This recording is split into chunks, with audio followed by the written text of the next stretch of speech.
Hello. I hope the water isn't too loud, but I wanted to uh, talk about a story, talk about what happened with me last night, and a lot of different surrounding topics. So I want to talk about mainly why you don't need to force yourself to be more worthy of a place on this planet.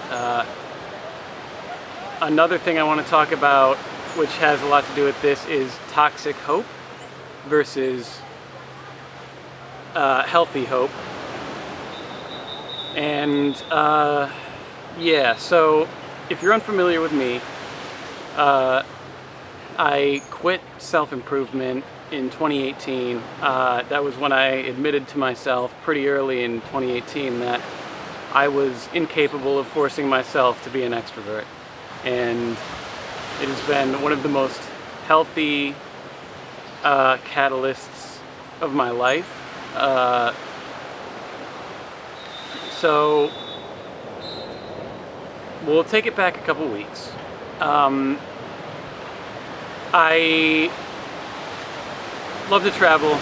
Came to Mexico because I hadn't traveled in a while, and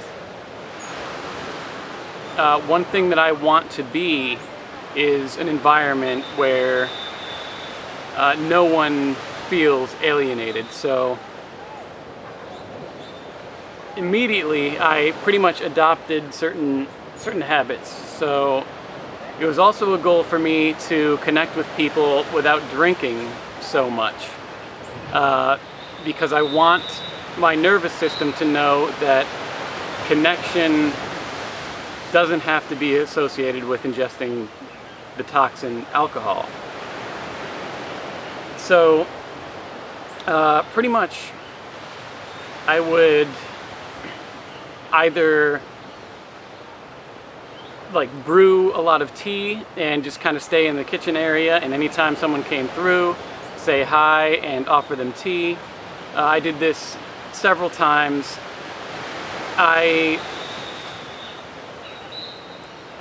When I would make a group of friends that I liked hanging out with, anytime I saw somebody sitting alone, I would invite them to our table. And the idea is just, simple. If this person is sitting alone because they feel like they are somehow barricaded by their social anxiety or by not knowing anyone in the hostel, there's an in. There's a way for them to feel welcome. And after several days of this kind of behavior, and it wasn't really about whether or not they did, it was, I wanted them to understand that there was an option, that they don't have to have an experience solo when there's room at my table. But this was probably the easiest time because I've been wanting this forever, right? So this is probably the easiest that it's ever come to me. It's probably the closest to natural, the least amount of social anxiety, the least amount of self-talk. It was just sort of a, this is how I'm going to live as I travel, is to be that flame that helps bring people together. And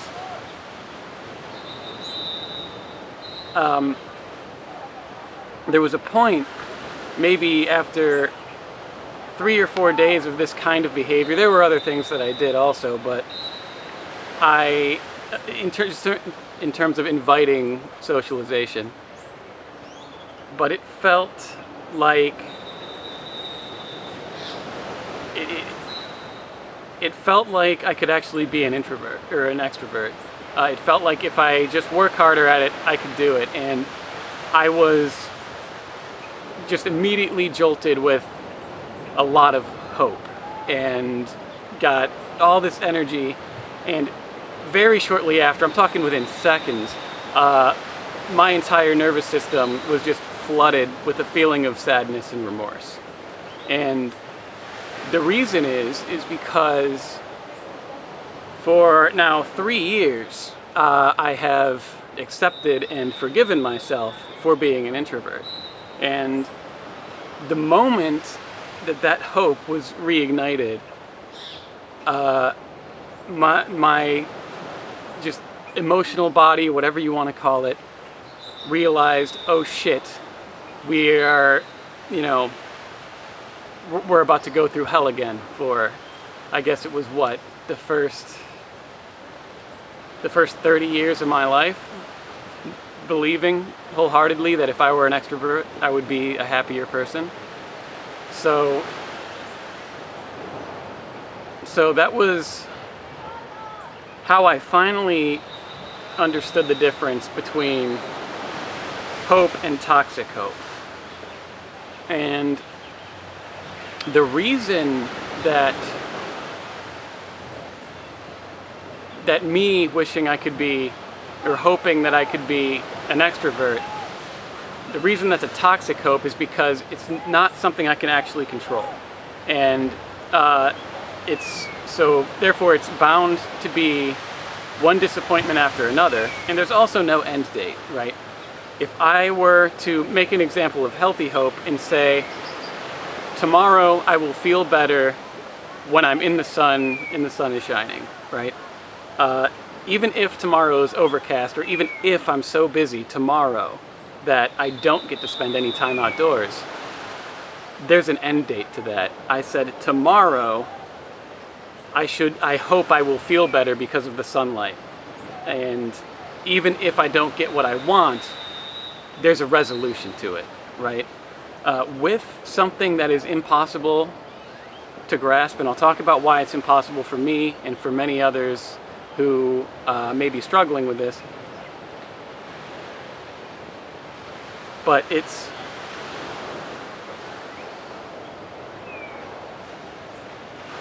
it doesn't have an end date, there's no resolution, right? If I'm always saying, if I just introduce myself to 100 more people, I'll finally be an extrovert, or if I, the goalpost keeps moving, because then I throw myself into 100 different social situations, still not an extrovert, fuck, right? Repeat, fuck, it's just 100 more. I'm developing social skills, being an extrovert has to be closer, right? And just keep going.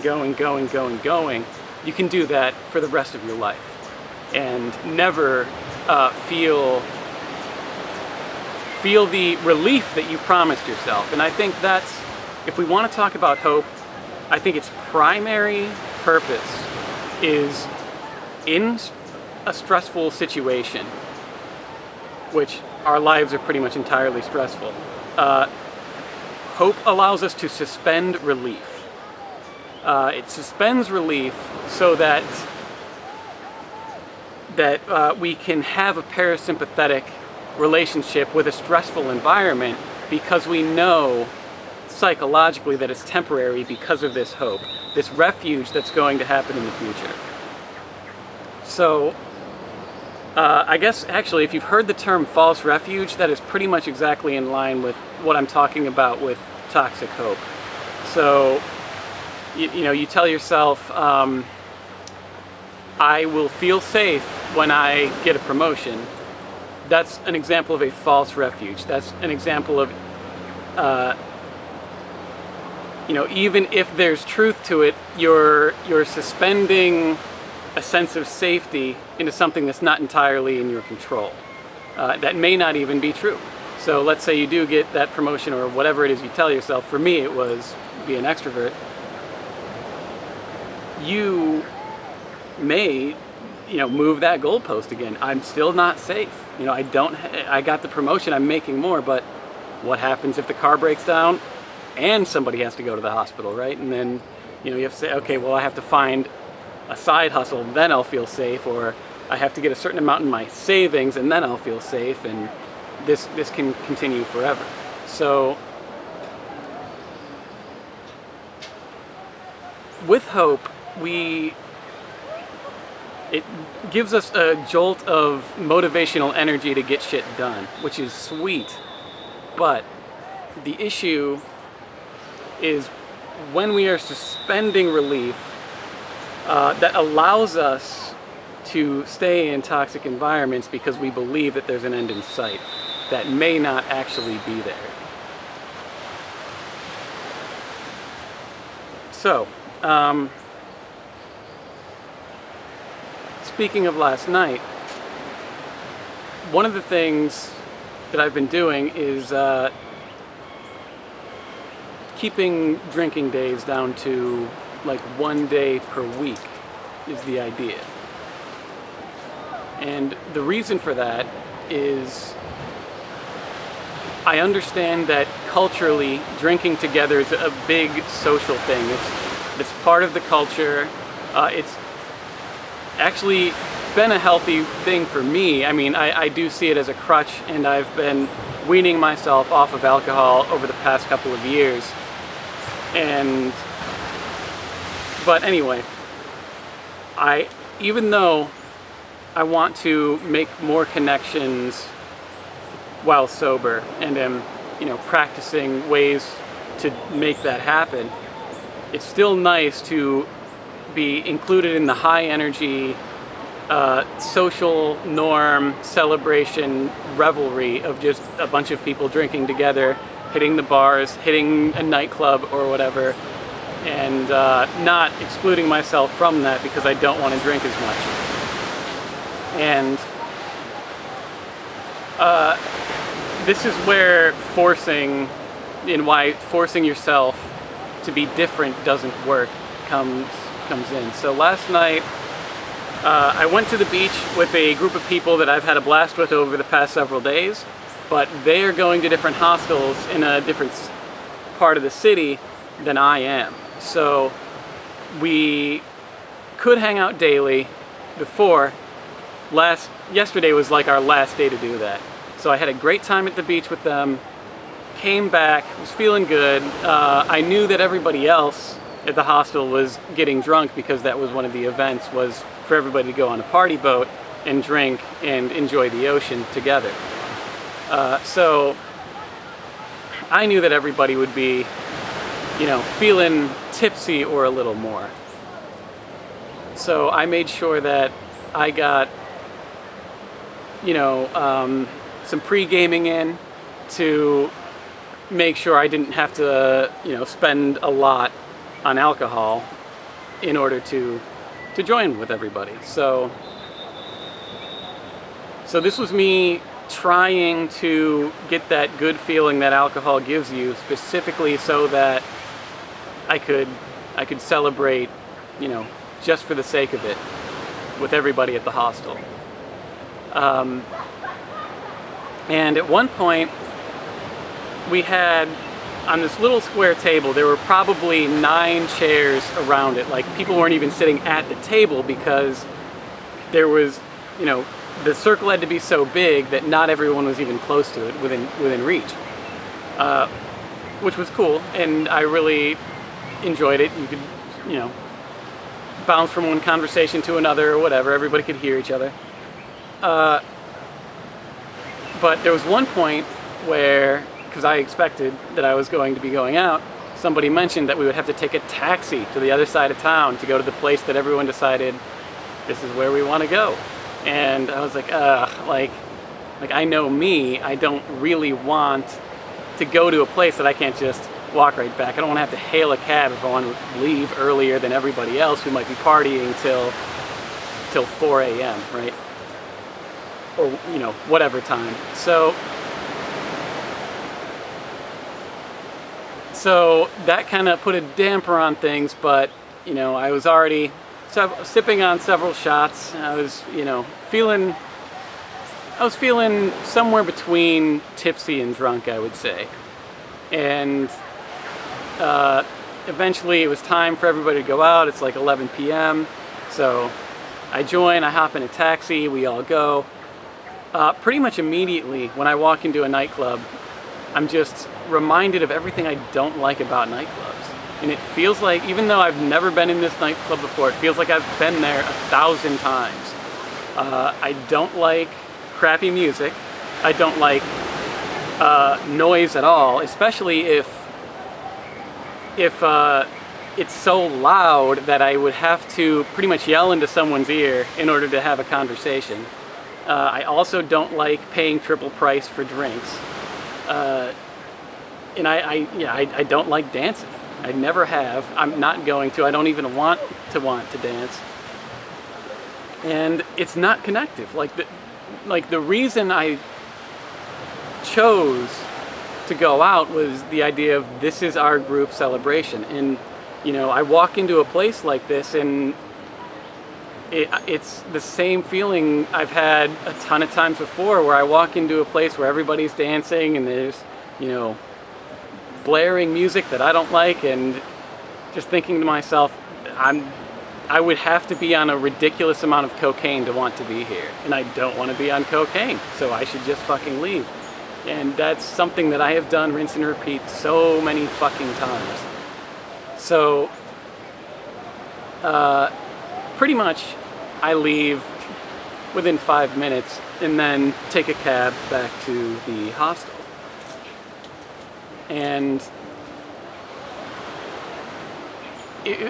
even though I probably spent a total of $10 between the one drink that I bought trying to force myself into being more in the mood to dance or whatever, and the cab, it was probably a total of $10 because it's fairly cheap here in Mexico, but it was still just an absolute waste of time and money.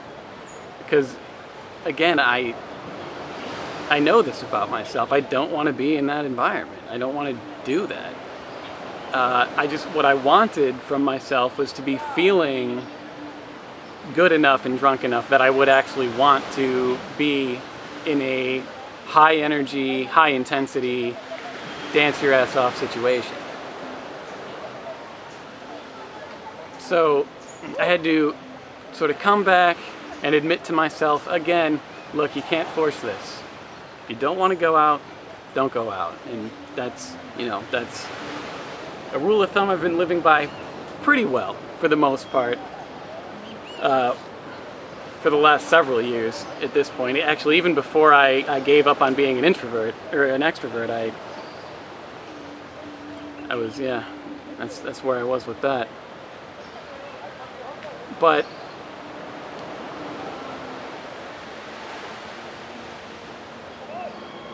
I want to mention how to attempt to force anything regarding the way you identify with yourself is inherently a lack of self-forgiveness or self-love. Because when you're telling yourself, I will be happier or whatever when I blank, what you're saying is there's something wrong with me right now that I refuse to forgive until I reach a certain accomplishment, and then I will allow myself that forgiveness and self-compassion.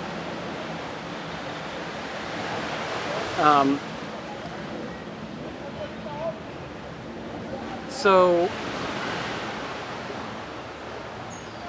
I just wanted to be clear that there are a lot of things that we tell ourselves regarding these false refuges that just aren't true. So things like,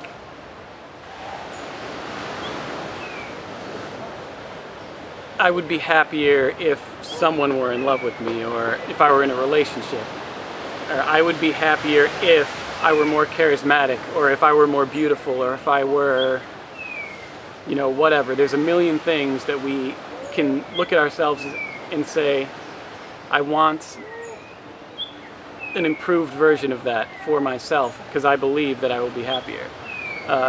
For my example, I wholeheartedly believed that if I were an extrovert, my life would be easier, I wouldn't suffer as much, I wouldn't feel as disconnected and alone. I had whole faith that if I were to become an extrovert, not only would I be helping to raise people up, having more fun, having more sex, meeting more people, I also just thought, hands down, probably the most the biggest draw was probably that fact that no, okay.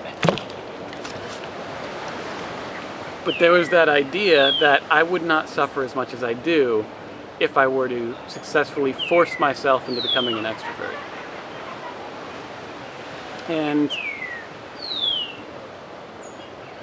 I think there's a lot of cruelty inherently with self-improvement, because the longer we're telling ourselves, I'm not okay the way I am, I will forgive myself and accept myself when I'm better, when I'm more worthy of my own love, what we're doing is we're withholding compassion and nurture, self-nurture from ourselves, basically because we're holding a grudge, because we're angry. We're angry at not having the experience we want to have, right? I mean, I've said it before, the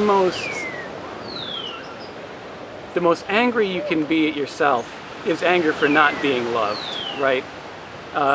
That's where, ironically, self-loathing blossoms, is from a lack of love. And the reason it's so easy for us to hate ourselves for not having those needs met is because we hold on to these toxic hopes that tell us, these ideologies that we've made for ourselves, or a lot of them are societal, that if I can change and be more worthy of love, then the universe or somebody or something will owe me that need that I need to have met. And so when we aren't having those needs met, we're blaming ourselves. I should be doing better. I should be accomplishing more. I should be more attractive or more charismatic or more, whatever. So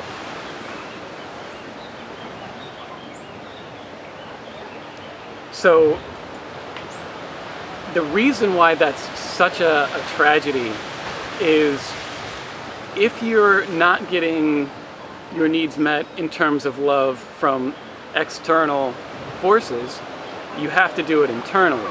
So when you're holding a grudge against yourself and saying, I will only allow myself, self-compassion when someone else loves me, you're just completely cutting yourself off from these feelings of being safe and nurtured, which I don't want to go into the nervous system on this video. I want to keep it pretty much 100% lifestyle philosophy, but that makes a huge fucking difference. It really does.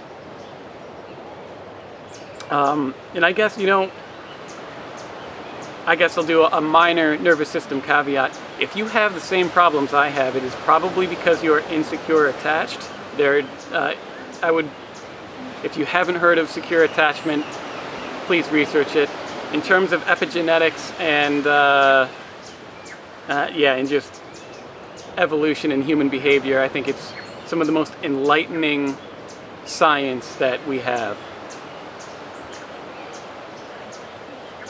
But if you are an introvert who's envied extroverts your entire life, you are probably insecure attached on some level. And what that means is you felt that love was not a secure thing when you were very, very young, and that you either had to manipulate your way into receiving it, or you have to be like hyper lone wolf about everything so that you're so independent that you don't need anybody, right? That's called avoidant. That's what I am. But what that does, that feeling of unsafety that young regarding whether or not affection is abundant or secure, it wires into your nervous system. It actually changes the functionality of how your body and mind operate, your body and your brain. So, and we're talking, something could have happened that, before you formed memories, that has entirely changed the way that your nervous system core functionality operates. And that's what, like neuroplasticity is an amazing thing, but there are some things that you cannot functionally change. And because you can't change those things, any hope that you can is a toxic hope. And it is very difficult to discover what is and is not possible in terms of self-evolution. But it's something to keep in mind. If you've been on a treadmill over something for the past 15 years, it's important to acknowledge that it may never get better than this in terms of your internal experience. That may be an experience you have to navigate with more compassion, and it may just be a part of the rest of your life. And it's a tough pill to swallow, but when you are no longer, cracking a whip at your back to accomplish a task that you can't accomplish, the more and the less resentment you hold for yourself for not being able to accomplish this task, the more you can actually nurture these wounded parts of yourself that you have been neglecting your entire life. But I just want it to be clear that there's nothing you need to accomplish to be okay. All right, there's not a bar where here's me at not enough, and if I get to here, I'll finally be enough. That whole thing just does not exist. So, I just want anyone watching this to know that you don't have to have 50 close friends to have value. You don't have to make a certain amount of money to have value. You don't have to be loved by someone to have value, or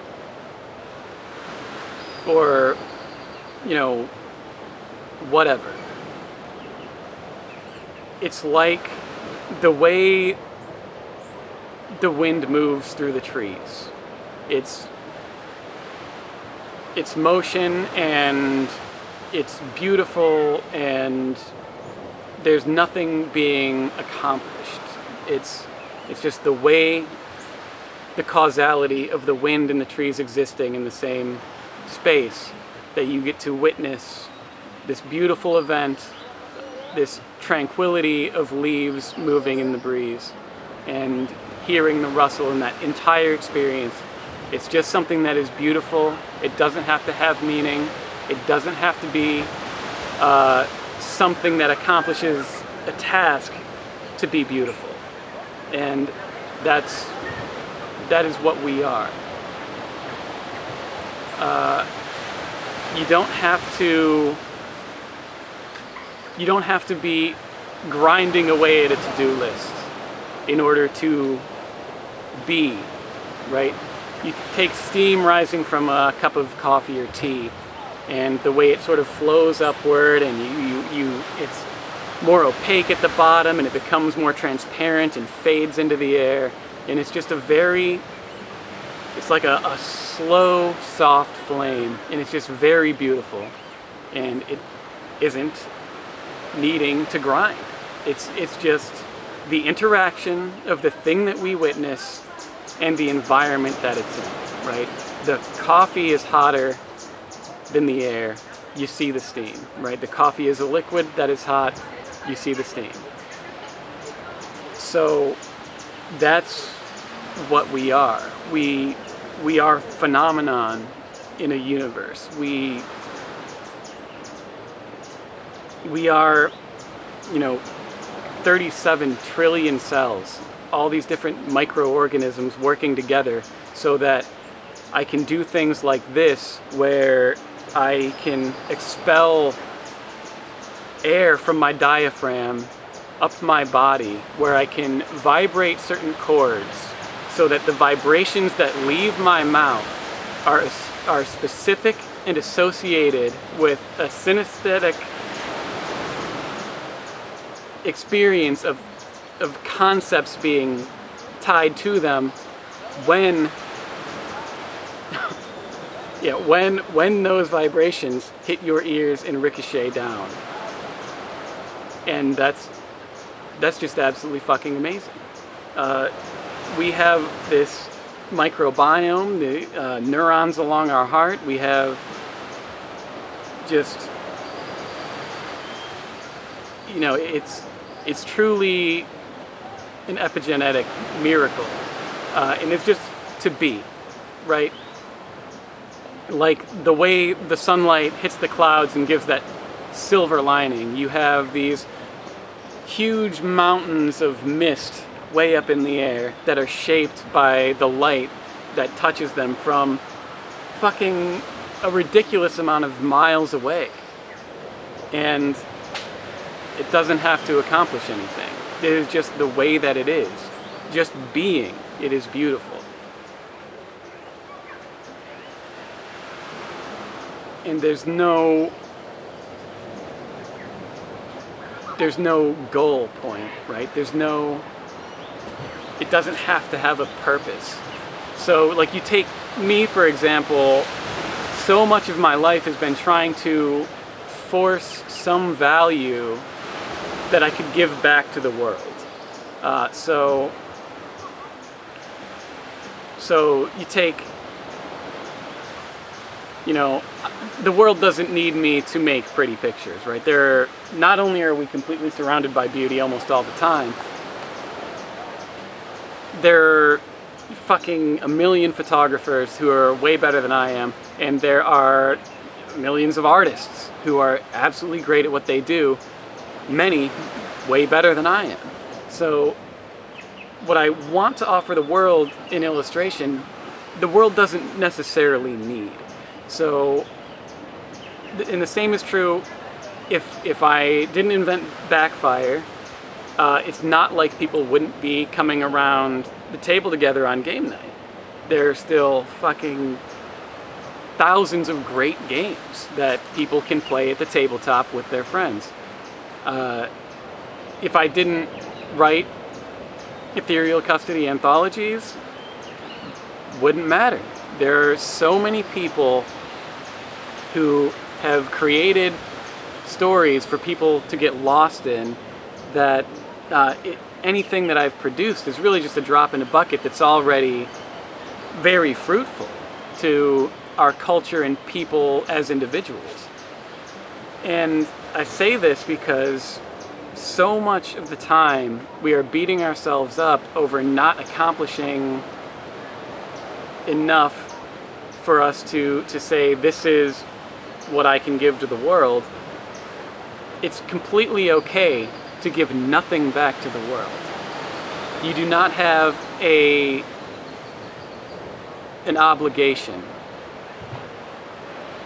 to give back to the world. I enjoy the sentiment. I like that there are those who offer their heart to the spear in terms of someone else won't have to endure this, so I will. I really respect the people who do find ways to give something of value to the world. But you're still a phenomenon even if you do nothing. Even if what you chose to do for the rest of your life was just lay in bed and, eat through a tube, you don't owe the world any more than that. There's not a minimum set point of accomplishments or tasks that need to be done for you to have value. You're always, no matter what you do, this natural marvel of an accumulation of millions of years. I mean, the atoms that compose us we're fucking all over the universe. I mean, we're talking different particles have been, shot from one supernova to the next supernova to being pulled around, a gravity and just fucking flung into outer space in some other direction. Somehow this all comes to be you and me standing on this earth. And it's just remarkable. It's like a rainbow, right? How light refracts in a prism in the mist. It's just beautiful. It's just the way it works. There's nothing we could do to force light to interact that way, or to force how our eyes perceive light. There's nothing we did. It was entirely grace. We couldn't have accomplished a task. It's just the phenomenon of how things are. So yeah, that's I wish I could find a better way to articulate it so that you could see yourself as the same kind of marvel as a waterfall, or the same kind of just beauty of the tides crashing on the shore. But there's really nothing I can say to provide you that experience. But hopefully this will at least help something to click in terms of not beating yourself up over being a way that you're not, over not being how you want to be. It's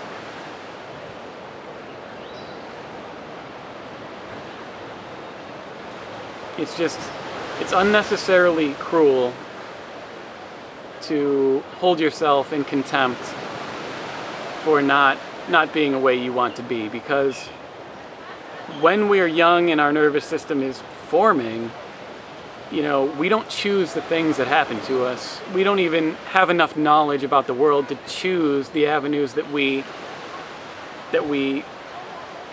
adopt into our core functionality. So we didn't choose to have higher stress levels or to have low dopamine or all these different things. It was essentially like being an animal with one limb caught in a trap, and it either perishes or it gnaws its way through the bone, and then it's just a three-legged animal for the rest of its life, right? I know this sounds very bleak, but if you are insecure attached, there's a good chance that you, metaphorically speaking, were, in terms of feeling loved, an animal caught in a snare that had to gnaw your way through a part of yourself in order to adapt and survive. But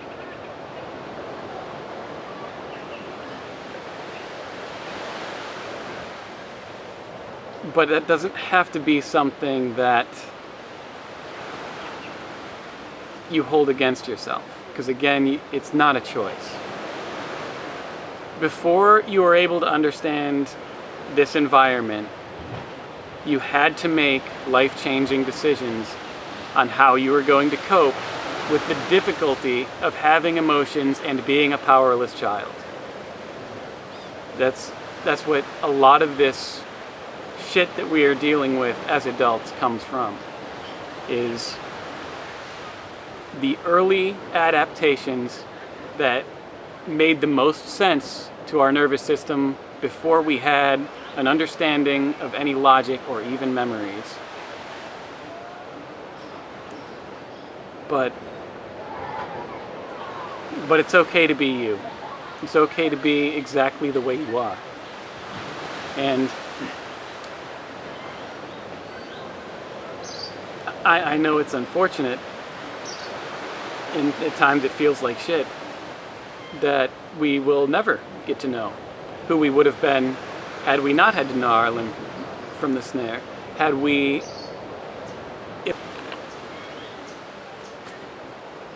if we were more humorous, or if we were more beautiful, if we were more charismatic from the get-go, or if we allowed love in easier, yeah, maybe we would have had a much more happy life.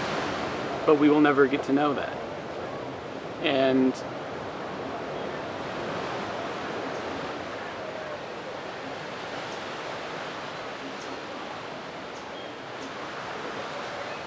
again, the beauty of it and why everyone is so unique and so different is because of these factors of organism and environment, the epigenetic way that they are shaped, and what their will decides for them, as well as their choices in how to navigate the will, make people incredibly interesting. But you don't have to be an all-star in all categories in order to be valuable and beautiful and a phenomenon. You just simply are one. But I think I had to restart this like twice, so I'm guessing this is like a 40-minute video. Sorry, but farewell.